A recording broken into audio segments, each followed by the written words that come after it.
Well, relief is coming at one of Tampa Bay's most congested interchanges. The governor just approved a $1.4 billion plan to improve traffic at I-275 near West Shore.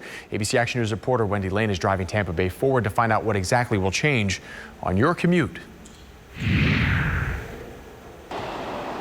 It backs up for miles. What should take 45 minutes, an hour and a half to get home. People who have to use the I-275 interchange at the Tampa side of the Howard Franklin Bridge every day know something about traffic. Oh, I've been stuck in that traffic where I'd be there for like an hour waiting to get through. That's because the West Shore Business District is the biggest employer in the Tampa Bay area with more than 4,000 businesses. Everybody's trying to get here or through here, and everything around it's really been improved. They widened the interstate from West Shore to downtown a few years ago.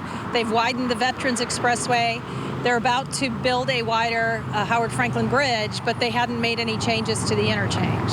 But now, after 20 years of planning, it's happening. Governor DeSantis approved a $1.4 billion plan to update the West Shore interchange. This conceptual design shows a number of lanes added to the interchange that connect the Howard Franklin Bridge, Courtney Campbell Causeway, Veterans Expressway, and the Tampa International Airport, including 2 expressway toll lanes. The construction project isn't scheduled to start until 2023, and it's a 4 to 5 year long project, so it could be 8 to 9 years down the road before West Shore commuters can benefit from the changes. It should have been done years ago. It's big relief, but I think that they're keeping up with the times. They're definitely further behind, and they need to keep going before we get even further behind.